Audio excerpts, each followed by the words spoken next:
I used to believe that if you loved someone long enough, they wouldn't leave. I was wrong. The morning of my wedding started like something out of a dream. The sun filtered softly through the hotel curtains, and my phone buzzed non-stop with messages from friends and family telling me how beautiful everything would be. I stood in front of the mirror in my white dress, hands trembling, not from fear, but from excitement, was supposed to marry Daniel at noon. By 10:30, he still hadn't answered my calls. I told myself he was busy. Nervous. Maybe stuck in traffic. Anything but the truth. At 11, his best man showed up alone. He wouldn't meet my eyes. "He's not coming," he said quietly. The words didn't make sense at first. They floated in the air, meaningless, until they landed somewhere deep in my chest. Not coming, where? Then my phone vibrated. One message. "I'm sorry. I can't do this. No explanation. No goodbye." Just like that, the man I'd planned my life around disappeared. The wedding hall filled with whispers. Guests avoided looking at me. My mother cried silently in the corner. Someone tried to help me sit down, but my legs wouldn't move. I walked out instead, still in my dress. Still holding flowers meant for a future that no longer existed. I wandered the city streets for hours, my heels blistering my feet, my makeup streaked with tears I didn't remember shedding. By the time night fell, I found myself standing outside a quiet hospital cafe, staring at the lights inside like they belonged to another world. It's where I met him. He was sitting alone, wearing scrubs, shoulders tense, eyes tired in a way that told me he carried too much responsibility. I didn't know his name. I didn't know he was wealthy. I didn't know he was powerful. All I knew was that when he looked up and saw me in a wedding dress, his expression changed. And when he spoke, his voice was calm, but urgent. "You don't look like someone who should be alone tonight," he said. I laughed bitterly. "Neither do you." He hesitated, then lowered his voice. "I have a problem," he said. "And I need a wife. Just for now." I thought he was joking. I didn't realize that agreeing to listen would change everything. I should have walked away. Any sane person would have. A stranger. A hospital cafe. A wedding dress that no longer meant anything. And yet, I stayed. "What kind of problem needs a wife?" I asked. He studied me for a moment, as if weighing how much truth I could handle. "My name is Adrian Cole," he said finally. "I'm a cardiac surgeon." I nodded slowly. That explained the scrubs. The exhaustion. "I come from a family that believes appearances matter more than reality," he continued. "They've arranged a formal dinner tomorrow night. Investors. Board members. People who think my personal life is their business." I let out a dry laugh. "And a missing fiancé would look bad." "Yes," he said simply. "And you expect me to just step in?" I asked. "No," Adrian replied. "I expect you to say no." That honesty caught me off guard. He reached into his pocket and placed his phone on the table, screen facing down. "I won't touch you," he said. "I won't control you. And if at any moment you feel uncomfortable, you walk away. No questions." I crossed my arms. "You're asking me to lie." "I'm asking you to help," he corrected. "For one evening. After that, we never have to see each other again." One evening. I looked down at my dress, wrinkled and stained from a day I couldn't erase. "I just got abandoned at my own wedding," I said. "Why would I pretend to be someone else's wife?" His voice softened. "Because tonight," he said, "you don't deserve to feel unwanted." Silence stretched between us. "What's the catch?" I asked. "There is one condition," he admitted. "You have to wear a ring. And you have to let them believe we're already married." Already married. I imagined walking into a room full of strangers, arm in arm with a man I'd known for less than an hour, pretending my life hadn't fallen apart. I imagined my ex somewhere, free of consequences. And for the first time all day, something inside me straightened. "One night," I said. "That's it." Adrian nodded. "One night." I didn't know then that agreeing to that dinner would pull me into a world where nothing was temporary. Or that the man asking me to pretend was about to rewrite everything I thought I knew about control, loyalty, and choice. Adrian didn't take me to a hotel. He took me to a penthouse overlooking the river, glass walls reflecting a city that looked far too perfect for someone like me to step into. "You live here?" I asked. "For now," he replied. Everything felt surreal. Someone delivered a simple, elegant dress. Another person brought a small velvet box. Inside was a ring, not oversized. Not flashy. Heavy enough to feel real. "You don't have to wear it if you change your mind," Adrian said. I slid it on anyway. It fit perfectly. The dinner was held at a private estate outside the city. Security checked our names before we even stepped inside. The moment we entered, conversations paused. I felt it: judgment, curiosity, calculation. Adrian's hand rested lightly on my back, not possessive, just steady. "This is my wife," he said calmly to the first man who approached us. Wife. The word sent a strange chill through me. Questions followed immediately. "How long have you been married? Why haven't we met her before? What does she do?" Adrian answered with ease, but when someone asked where we met, he looked at me. I swallowed. "We met during a difficult time," I said. "But we chose to move forward quietly." The room seemed to accept that. Then his mother appeared. Elegant.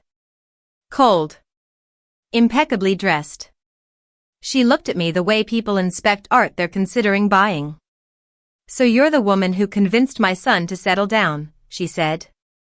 I smiled politely. "I didn't convince him of anything." Her eyes narrowed, just slightly. Dinner was a test. Every question was a trap. Every smile carried an edge. When someone made a joke about temporary marriages, Adrian's fingers tightened around mine. "Nothing about my wife is temporary," he said. Silence followed. Later, on the drive back, I finally exhaled. "You didn't warn me it would be like that," I said. "I wanted you to see it for yourself," Adrian replied. "Before you decide whether to keep pretending." I turned to him. "You said one night." He nodded. I did. But the way he looked at me then told me something had shifted, and I realized the truth as the city lights blurred past the window. I hadn't just stepped into his world. I'd stepped into a battle where appearances weren't enough. And once people believed you belonged, they expected you to prove it. The next morning, I woke up in a bed that wasn't mine. The sheets were soft. The room was quiet. Too quiet. For a moment, I forgot where I was, until I saw the ring on my hand. Reality rushed back. Adrian was already awake. I found him in the kitchen, dressed in a crisp shirt, speaking calmly into his phone like nothing unusual had happened the night before. "Yes," he said. They believed it. He noticed me and ended the call. "Coffee?" he asked. I nodded, then hesitated. "So, what happens now?" Adrian leaned against the counter, thoughtful. "My family wants to see you again. Soon." My chest tightened. "You said one night." "I know," he replied. "But appearances have momentum. If we stop now, questions will follow." "And that's my problem?" I asked. He met my eyes. "It becomes yours the moment you wear the ring." The word stung more than I expected. I took the ring off and placed it on the counter between us. "You should have told me this wasn't temporary," I said. "I didn't know it would escalate this quickly," Adrian answered. "But backing out now would make things worse, for both of us." "For you," I corrected. He didn't argue. That afternoon, his assistant sent me a schedule. Appointments. Events. Dinners. Wife duties, neatly arranged in black and white. I stared at the screen, anger bubbling beneath the shock. I wasn't part of the plan, I was the plan. That evening, Adrian found me standing by the window, arms crossed. I never agreed to this, I said before he could speak. You don't get to decide how long I pretend. You're right, he said quietly. I should have asked. Silence stretched between us. I can end it, he continued. But there will be consequences. For me. And for you. I laughed bitterly. So that's it? I stay, or I fall with you. No, Adrian said. You stay because you choose to. I looked at him, really looked, the power he carried so effortlessly. The pressure he lived under. The way his world swallowed people whole. I need boundaries, I said. And honesty. No more surprises. He nodded. Agreed. I picked up the ring again, but didn't put it on. Then remember this, I said. I'm not your shield. And I'm not disposable. That night, lying awake in his penthouse, I understood something that scared me more than the wedding ever had. Pretending is easy when nothing is at stake. But once people start believing, they demand proof. And I wasn't sure how much of myself I was willing to give just to keep a lie alive, didn't realize how closely people were watching us. Until someone made it clear I was no longer invisible. It happened at a charity gala 3 nights later. Adrian insisted we attend together. No excuses. No distance. Appearances, he said. They need consistency. The dress they chose for me was elegant, understated, expensive enough to send a message without screaming for attention. She belongs here. That was the message. The room was filled with polished smiles and quiet calculations. People greeted Adrian warmly, but their eyes lingered on me a second longer than necessary. They weren't curious anymore. They were assessing. A woman approached me near the bar, her tone friendly, her words sharp. You're new, she said. I don't think we've met. No, I replied. We haven't. She smiled. Interesting. Adrian usually keeps his private life private. I suppose people change, I said. Her smile tightened. Later that evening, I excused myself to the terrace to breathe. That's when I felt it, the sense of being followed. A man stepped into the light, older, confident, dressed like he owned half the city. You're the wife, he said, not bothering to ask. I am, I replied cautiously. You should be careful, he continued. Men like Adrian attract enemies. And wives tend to become leverage. My pulse quickened. Is that a threat? A warning, he said. Some people don't like surprises. He walked away before I could respond. When I told Adrian what happened, his jaw tightened. They shouldn't have approached you, he said. That was intentional. Who was he? I asked. Someone who wants what I won't give, Adrian replied. And now? I pressed. Now they think you matter, he said quietly. The words settled heavily between us. I went home that night with a new understanding. Being beside Adrian didn't just give me protection, it made me visible. And visibility came with a price. As I lay awake, staring at the ceiling, one thought wouldn't leave me alone. I hadn't chosen this war. But somehow, I was already part of it. The invitations started arriving without Adrian's name on them. Private lunches. Casual meetings. Quiet conversations disguised as courtesy. At first, I declined. Then one arrived that I couldn't ignore. It was from a foundation tied to the hospital board. Polite. Respectful. Persistent. Adrian frowned when I showed him the message. You don't have to go. I know, I said. But I want to. He studied me carefully. If they're reaching out to you, it's because they think you're influenceable. Or because they think I'm irrelevant, I replied.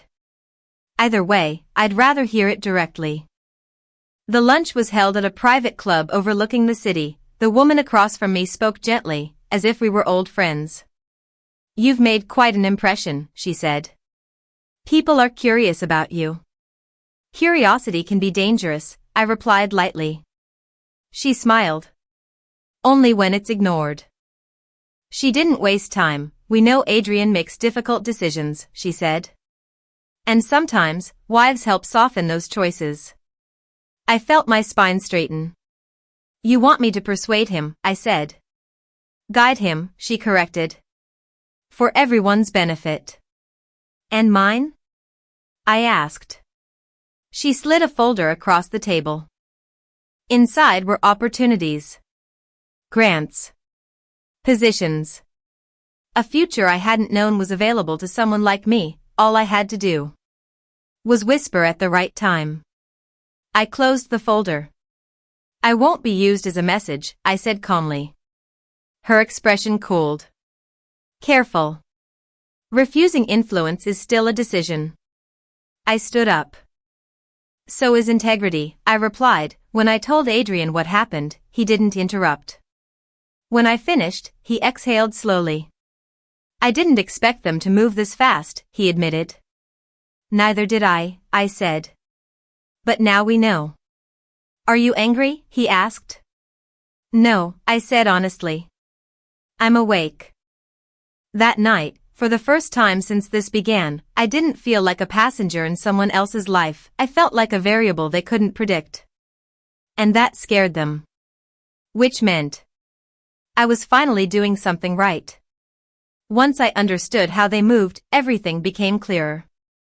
They didn't need me to agree, they just needed me to hesitate. So I stopped hesitating. I didn't accept the invitations, but I didn't ignore them either. I replied politely. Carefully. Always vague. Let's talk another time. I'll have to check my schedule. That's interesting. Tell me more. Enough to keep doors open, not enough to step through them. Adrian noticed the change. You're quieter, he said one evening. I'm listening, I replied. I began to recognize patterns: who called after board meetings, who sent messages late at night, who pretended concern while fishing for information. One man offered advice about Adrian's next move, another hinted that loyalty could be rewarded. I thanked them all. And remembered everything. Then came the dinner. An unannounced invitation. Private. Small. Only 4 people at the table, 2 of them men who openly opposed Adrian's leadership. They spoke freely, assuming I was harmless. She's not like him, one said casually. She understands compromise. I smiled. I understand consequences, I replied. The air shifted. They leaned in then, voices lower, more urgent. If Adrian pushes this merger through, people will get hurt, one said. You could prevent that. I met his gaze. Or I could expose who benefits if it fails. Silence. That was the moment they realized I wasn't listening for guidance. I was collecting evidence. I didn't tell Adrian everything, not yet. First, I needed to see how far they'd go, and they went far. Too far. Because the more they trusted me, the more careless they became. And the more power I gained. Without ever asking for it. Things escalated faster than I expected. The calls stopped being subtle. The messages stopped pretending to be friendly. One afternoon, I received a message that wasn't an invitation. We know you've been asking questions. No name. No signature. Just a reminder. I didn't reply. Instead, I forwarded it to Adrian. He read it once, then again. His jaw tightened in a way I'd only seen when something truly crossed the line. They shouldn't have contacted you directly, he said. That means they're nervous. Or desperate, I replied. That same evening, a story surfaced online. Nothing explicit. Nothing provable. Just enough to plant doubt. A mysterious wife. A rushed marriage. Questions about influence behind closed doors. I watched the headlines appear and disappear, rewritten, softened, reframed. Someone was testing how exposed I was. At the next board-adjacent event, the atmosphere had changed. People who once smiled now observed, those who once ignored me now watched closely. A man I recognized from the private dinner approached me. "You should be careful," he said softly. "Curiosity has consequences." I met his gaze without flinching. So does intimidation. His smile didn't reach his eyes. Later that night, Adrian stood beside me on the balcony. "City lights flickering below, they're trying to isolate you," he said. "Make you feel unprotected." I thought of the messages. The articles. The sudden shift in tone. "They think I'll break," I said. Adrian turned to me. "Will you?" I shook my head. "No.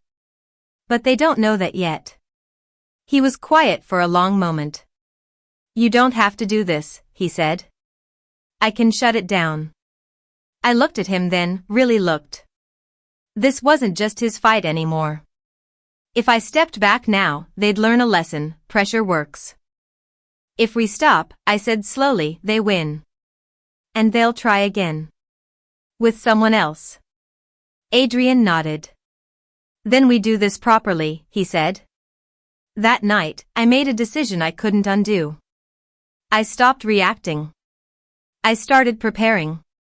Because when the truth comes too close to power, someone always tries to bury it.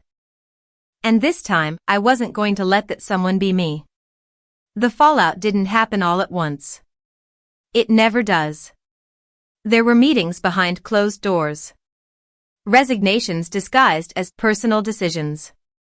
Partnerships quietly dissolved without explanation. No press conference.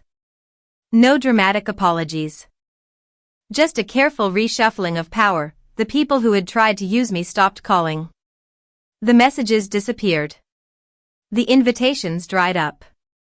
Fear had moved on, to someone else. One evening, weeks later, Adrian and I stood in the quiet of his penthouse, the city glowing below us like nothing had ever happened. "It's over," he said. "For them," I replied. "Not for me." He looked at me then, not like an ally, not like a shield, but like someone trying to understand what remained after the storm. "You could stay," he said. "Here. With me. Officially." The offer was honest. Careful. Open. And for the first time, it wasn't about appearances. I thought about the woman I'd been on my wedding day, standing in white, abandoned, convinced that love was something you waited for. I wasn't her anymore. "I don't want to disappear into someone else's life," I said quietly. "Even yours." Adrian nodded, accepting the answer without argument. "You changed things," he said. "You saw what most people miss. And you showed me what power really costs," I replied. There was no dramatic goodbye. Just understanding. Months later, my life looked different. Calmer. Smaller in some ways. Stronger in the ones that mattered. I built something of my own, without borrowing protection, without pretending to belong somewhere I hadn't chosen. Sometimes I still thought about how it all began. A ruined wedding. A desperate choice. A stranger who needed a wife for reasons that had nothing to do with love. I didn't regret it. Because that moment didn't give me a husband, it gave me clarity. I learned that power reveals people. That loyalty can't be negotiated. And that choosing yourself is the most dangerous move of all. And once you do, no one can ever threaten to take you away from yourself again.